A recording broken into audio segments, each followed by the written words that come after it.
ici, j'ai déjà créé le fichier Quick Devis et l'idée, c'est qu'une fois que vous avez sélectionné et mis au planning des affaires Spigao, vous allez pouvoir les télécharger, télécharger le DIE depuis Automatisme, application partenaire Spigao et importer le DIE de Spigao.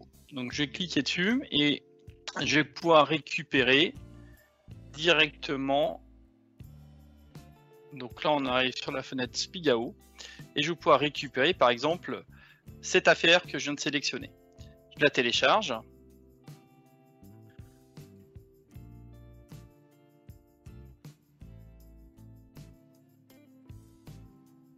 Et des informations complémentaires me sont données par Spigao. Alors je ne sais pas, Christophe, tu peux peut-être commenter un petit peu ces informations. Oui, ces informations complémentaires sont issues en fait d'un rapport de fabrication qu'on vous met à disposition, puisque chaque appel d'offres est spécifique et travaillé, nous, par nos équipes. Et donc, à partir de là, toutes les informations qu'on aura identifiées dans le cadre de cet appel d'offres vous sont communiquées. Vous voyez, par exemple, attention, ce dossier comporte des prix dont la quantité est à 0. Donc, toutes les spécificités que l'on aura pu identifier lors de la fabrication de ce dossier vous sont mises à disposition de façon à pouvoir avoir un impact peut-être dans la façon dont vous allez chiffrer l'appel d'offres. Je vais ajouter qu'il y a des avertissements et ils sont intéressants. Ici, on voit qu'il y a 210 lignes des ouvrages identiques qui ont été repérés. Et on vous informe de saisir le même prix unitaire pour chacun de ces ouvrages dans votre logiciel d'étude de prix. Exactement. Dans certains cas, certains liens sont directement créés par Spigao et seront intégrés dans QDV. Dans d'autres cas, comme celui-là, c'est à l'utilisateur de créer ces liens s'il le souhaite dans Quick Devis. Donc on va le voir ça dans la présentation. D'ailleurs, ce fichier-là de démonstration a les deux. Donc je vais faire cliquer sur terminer. Bon, je retélécharge, je l'avais déjà sur mon PC.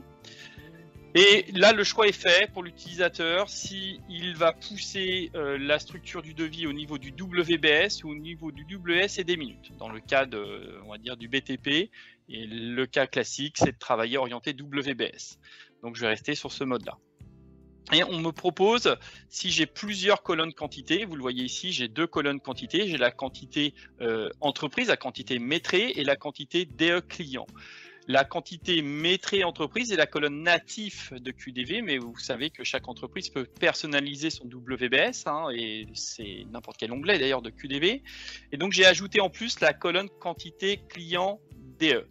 Donc ce qui me permet de dire la quantité proposée qui est donnée par Spigao, je vais pouvoir aussi la mettre dans la quantité DE. Quick Devis récupérera systématiquement depuis Spigao la quantité dans sa colonne native, mais en plus on pourra la positionner sur une autre colonne.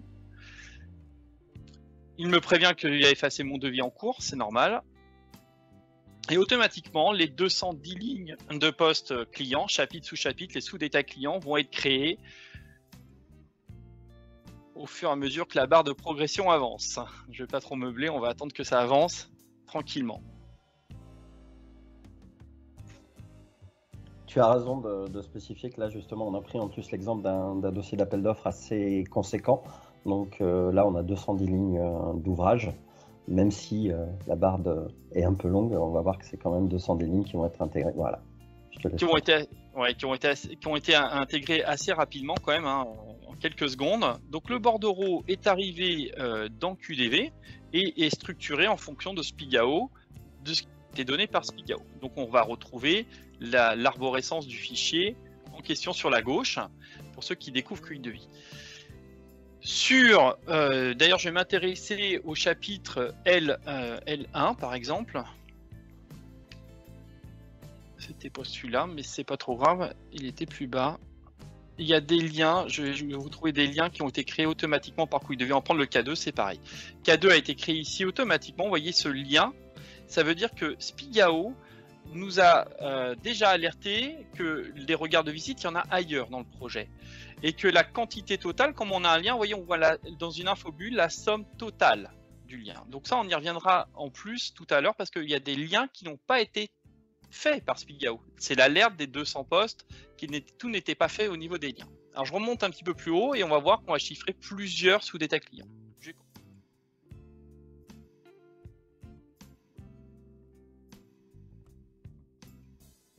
commencer par l'installation de chantier.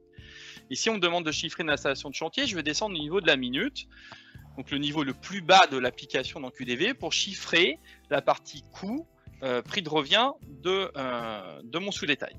J'ai chiffré par exemple à la main pour commencer un bungalow de chantier. J'en mets un pendant un mois.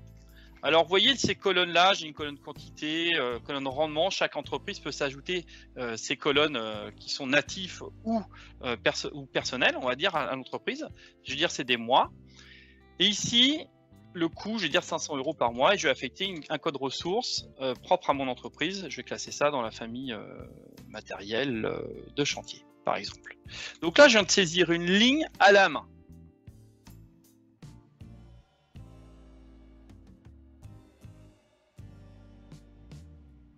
Ça, c'est une première chose. On va voir que pour chiffrer mon installation de chantier, peut-être que je vais accéder à des bibliothèques de prix de mon entreprise.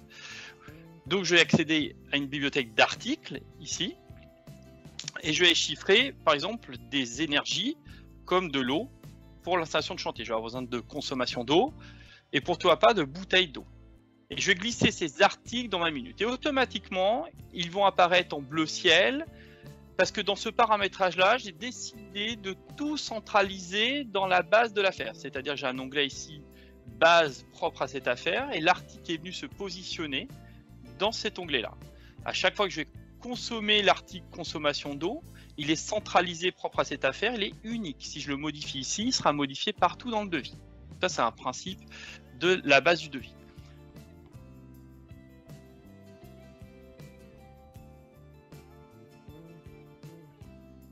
Pour chiffrer ma consommation d'eau, ce qui est intéressant, c'est peut-être pas de saisir une valeur, mais peut-être de saisir des variables.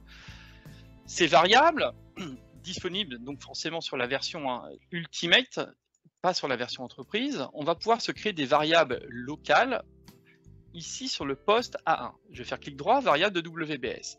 Et j'ai dit que pour créer une variable nombre de personnes, je crée la durée tout à l'heure. Je crée une variable nombre de personnes sur le chantier. Nombre de personnes. Et je vais mettre 30 personnes. Je vais valider. Cette variable, je vais faire sup dans ma quantité. Quand je vais faire F2, je verrai la variable nombre de personnes dans le sous-détail A1. Je suis dans le sous-détail A1. Si je change de sous-détail, je n'aurai pas accès à la variable nombre de personnes parce que je l'ai localisé sur le sous-détail A1.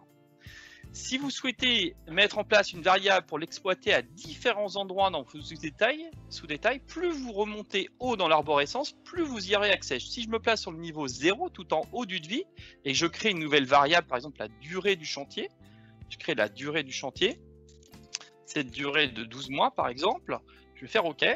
Vous verrez que dans le sous-détail A1, quand je vais faire F2, j'accède bien à la variable durée. Et si je descends dans le sous-détail en dessous, j'ai encore accès à ma variable durée, puisque le nombre de personnes était localisé à 1. Ce qui va me permettre d'effectuer des formules. Par exemple, je vais dire la consommation d'eau, c'est la durée multipliée par 40 mètres cubes par mois. Par exemple, ça va être ma consommation d'eau sur l'installation de chantier. Les bouteilles d'eau consommées par le personnel, je vais dire que ça va être par exemple le nombre de personnes multiplié par 3 litres par personne, multiplié par la durée du chantier, les 12 mois, multiplié par 20 jours par mois. Et automatiquement, il me calculera le résultat de litres consommés sur le chantier.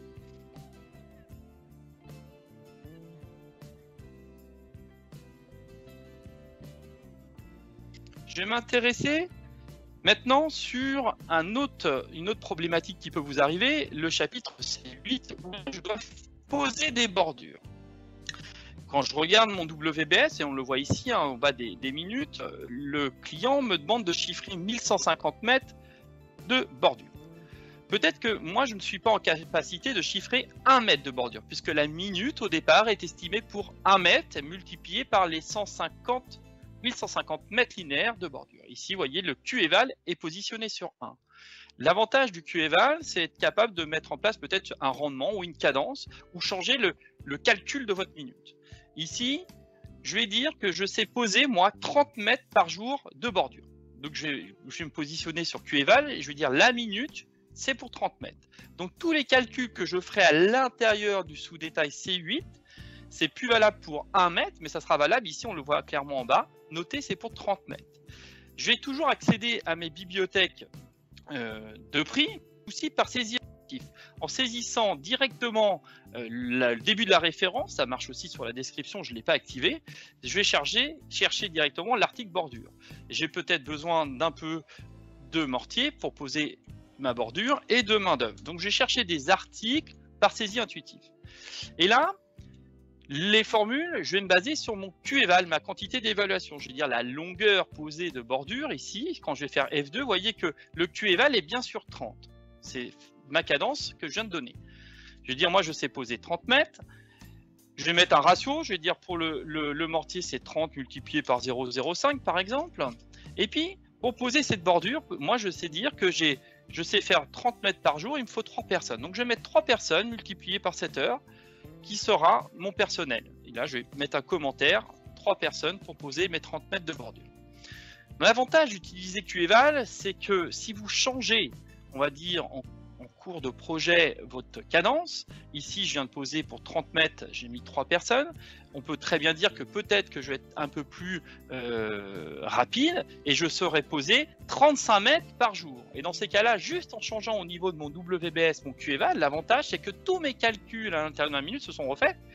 Et donc, j'ai toujours 3 personnes, mais ce coup-ci, ils vont poser 35 mètres au lieu de 30 mètres. Voilà la notion de la quantité d'évaluation, c'est être capable de changer la quantité d'évaluation de la minute pour se baser sur d'autres quantitatifs que 1, donc la quantité totale.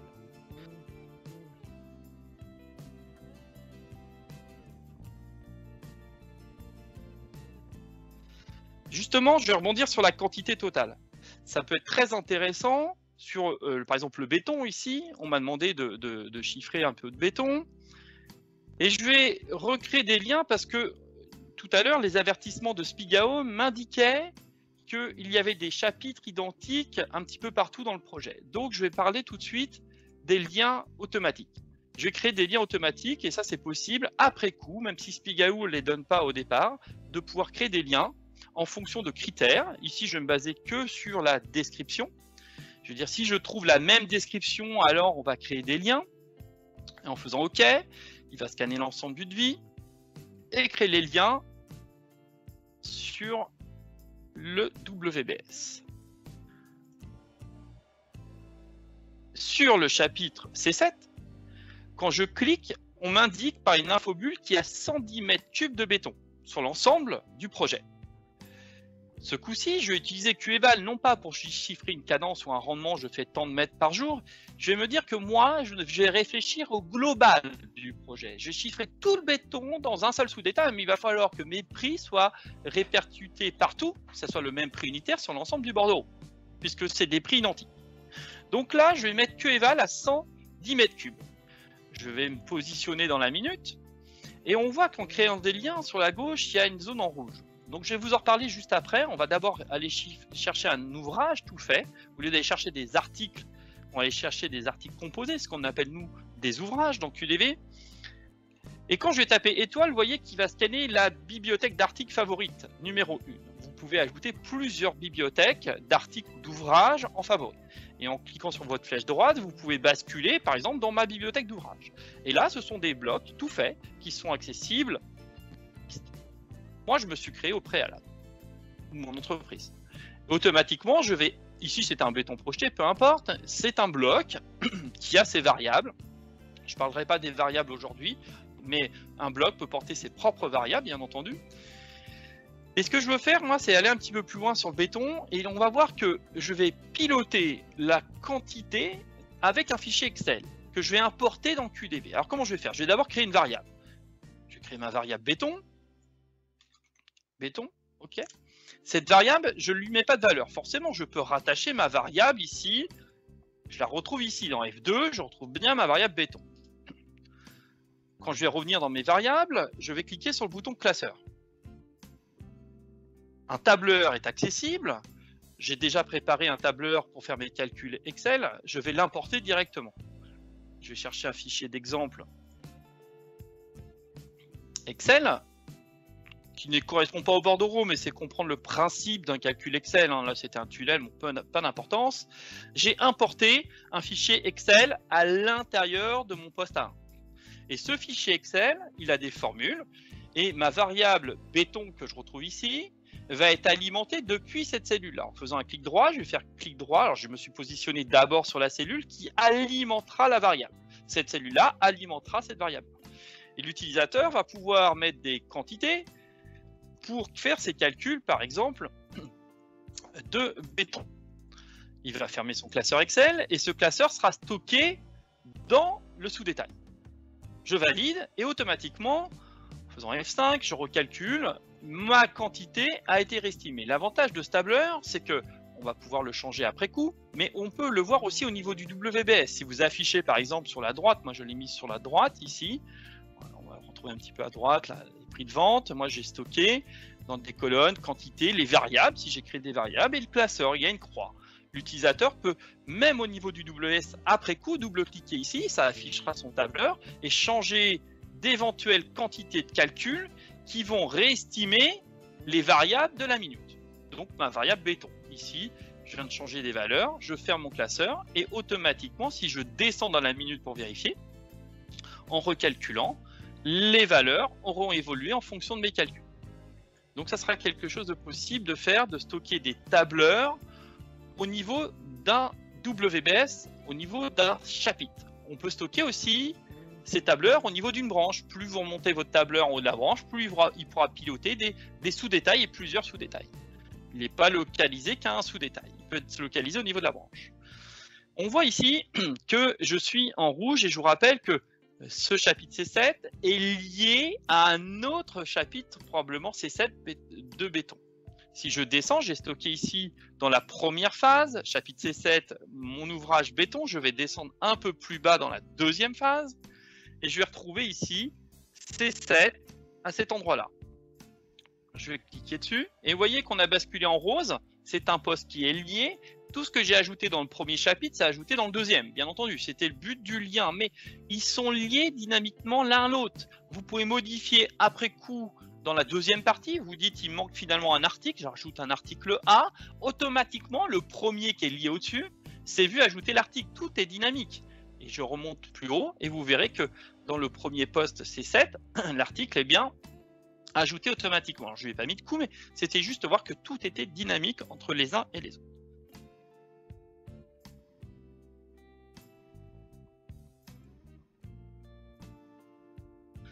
On a vu comment on pouvait, excusez-moi, ajouter un tableur au niveau d'un sous-détail, mais un ouvrage, une base d'ouvrage, je vais vous ouvrir une base d'ouvrage favorite, on va prendre directement des ouvrages paramétrables, je peux aussi ajouter des tableurs au niveau d'un ouvrage. Chaque utilisateur ou entreprise pourra se créer ses propres tableurs dans ses ouvrages pour piloter des articles, mais un ouvrage peut appeler des ouvrages en cascade. Ici, j'ai créé un ouvrage très simple. Je vais donner une puissance d'un groupe électrogène avec une durée en mois, par exemple, même si ce n'est pas lié au béton, c'est juste pour voir un ouvrage paramétrable. Et je définis par exemple une citerne. Oui, j'en veux une. Elle est de telle capacité. Et je vais glisser cet ouvrage. Et en fait, à la volée, il va le construire. Ce n'est pas un ouvrage figé comme tout à l'heure, le béton qui avait des variables. Là, il va varier le nombre de lignes en fonction de mon paramétrage. Il a apporté ici un certain nombre de lignes. Mais cet ouvrage, je vais pouvoir le recharger grâce à l'œil. Et je peux retrouver les paramètres de mon ouvrage qui ont été stockés dans le devis et retrouver ça dans la base de données. Et peut-être que maintenant, je vais ajouter une citerne à eau de telle capacité et de tel type. Et quand je vais glisser ce même ouvrage en dessous, vous verrez qu'il n'aura pas le même nombre de lignes puisque le tableur va piloter mes articles. Ici, on s'est vu ajouter la citerne à eau que je n'avais pas dans le précédent ouvrage. Donc tout ça pour vous expliquer que les tableurs peuvent être ajoutés aussi dans les bases d'ouvrage.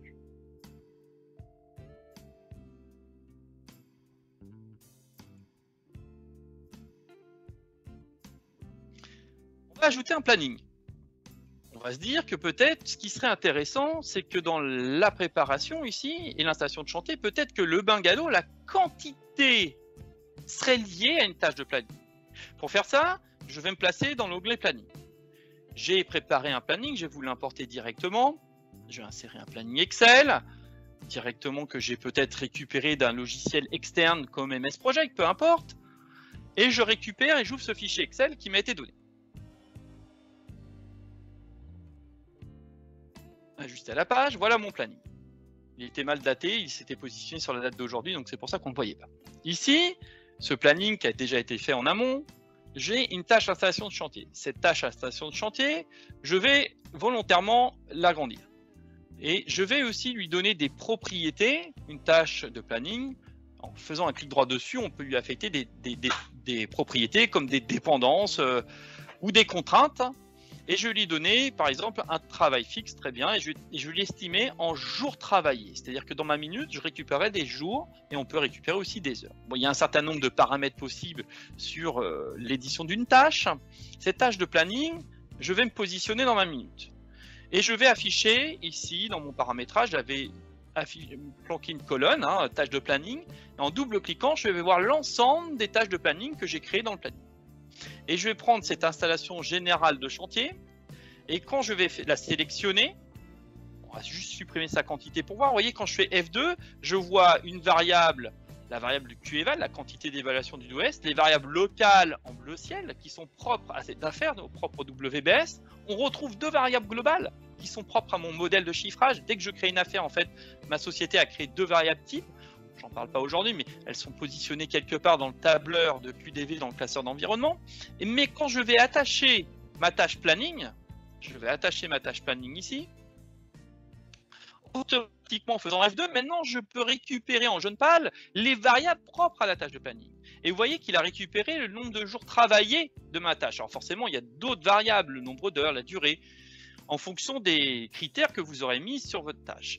Vu que je travaille en jours et que l'article est exprimé en mois, je vais le diviser par 20 puisque je travaille 20 jours par mois. Alors forcément, cette variable de 20, on pourrait imaginer créer une petite variable qu'on appellerait le nombre de jours travaillés par mois, ce qui me ferait gagner du temps au lieu de saisir en dur temps.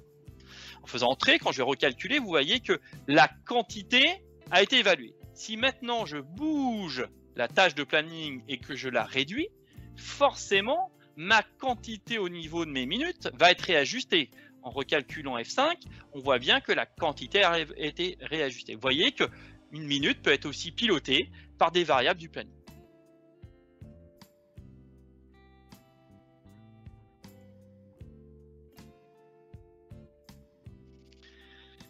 On peut aussi parler des scénarios. Ici, le client m'a donné une quantité. Bon, forcément, l'intérêt d'avoir deux colonnes quantité, c'est de mesurer des sommes à valoir entre des quantités métrées, des quantités DE, peu importe, et pourquoi pas des ventes de groupe. Mais il y a un autre intérêt, c'est être en capacité de faire des scénarios et de faire travailler l'application sur différents critères. Pour faire ça, je vais aller dans automatisme, scénario, éditer les scénarios. Donc c'est un tableur qui va s'ouvrir. Par défaut, dans ce modèle-là, j'avais mis un scénario qu'on a appelé le scénario client DE, qui est basé sur des formules ici. Je vais simplement lui dire que c'est égal à la quantité client, bon, très basique. Je vais étendre ça à l'ensemble de la colonne. Je vais copier, on va dire que j'ai des phases. On va se mettre, j'ai phase 1, on imagine, j'ai la phase 1, la phase 2, la phase 3. La phase 2 et la phase 3. Et puis je vais faire le total. Ici, je vais fusionner ça pour me mettre un par an que je vais appeler le scénario par tête, scénario 2. Et le total, ça va être simple, ça va être une formule que je vais propager. Je vais dire mon total ici, c'est la somme des trois phases. C'est ça, plus ça, plus ça. Forcément, les formules peuvent être plus complexes, excusez-moi, si vous sélectionnez tout. Je vais copier cette colonne-là. Alors pour copier toute la colonne, je fais clic droit et j'ai copié le contenu complet de la colonne, ce qui m'évite de tout sélectionner, et je fais un CTRL-V et je copie en 3 fois cette colonne-là. Et vous voyez que le total, c'est bien affecté. J'enregistre mes modifications et je ferme le tableur. Automatiquement, maintenant, je vais pouvoir faire fonctionner l'application et faire tourner mes déboursés, donc ma vente, sur différents scénarios. Et je vais pouvoir appliquer et permuter d'un scénario à l'autre. Vous voyez, je vais faire travailler la quantité native de QDV entreprise sur le scénario total. Et automatiquement, vous voyez que le 0,50 s'est transformé en 0,5. C'est le scénario total qui vient d'être appliqué. À tout moment, vous pouvez basculer d'un scénario à un autre pour voir l'évolution des coûts. Et je peux aussi tout simplement prendre la main et importer les colonnes de la quantité DE. Automatiquement, cette colonne, à droite, c'est vu réimporter.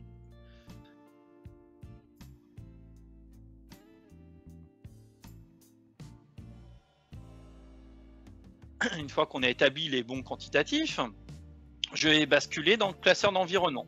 Et là, vous aurez des onglets propres à vous, vos feuilles de vente par exemple, pour établir votre feuille de vente, hein, bien entendu, hein, propre à chaque entreprise, c'est un classeur Excel qu'on peut personnaliser. J'ai rajouté une gestion de projet, avec un onglet propre à moi, pour piloter mes données du planning et mon cache data. C'est-à-dire que vous pouvez mettre en place, comme vous avez votre planning, le but du planning étant de positionner vos dépenses dans le temps. En positionnant vos dépenses dans le temps, vous allez pouvoir récupérer une consolidation au niveau des données du planning par peut-être catégorie. J'ai tant de matériel partage de planning ou tant d'heures peut-être. Chaque entreprise pourra personnaliser cette décomposition. Le cache data sera alimenté pour en traduire une courbe de trésor. Vous pourrez aller jusqu'à avoir une courbe de trésorerie liée à votre planning. En plus de ça, je recalcule, des prix de vente vont être calculés dans le devis. Ici, on verra que des prix de vente avec ma feuille de vente se sont vus attribués en fonction des sous-détails. Et je peux ici changer de version avant de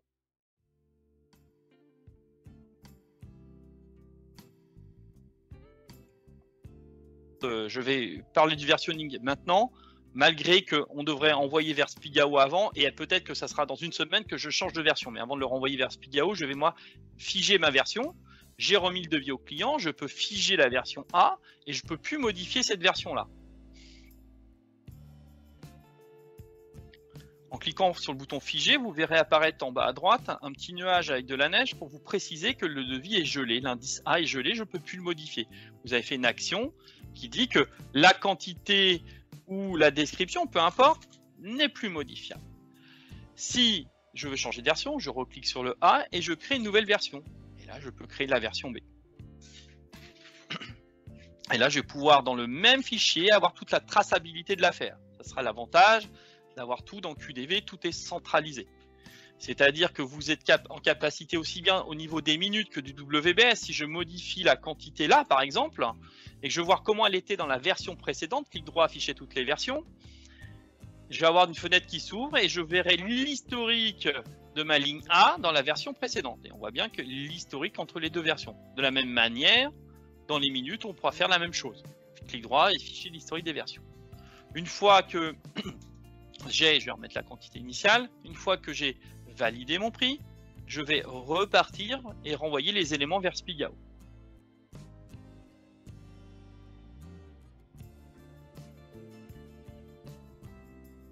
Pour ça, je vais reprendre dans Automatisme, Application partenaire Spigao. J'ai l'export Spigao. Et là, on va faire le retour vers les documents qui ont été stockés par Spigao. Je clique dessus et je vais pouvoir choisir quelles colonnes du WBS vont être envoyées vers Spigao, puisque chaque entreprise peut se créer ses propres colonnes. Donc moi, je vais renvoyer la quantité DE, par exemple, et puis j'ai peut-être travaillé des groupements, des partenaires, je vais renvoyer mon prix de vente unitaire vers Spigao.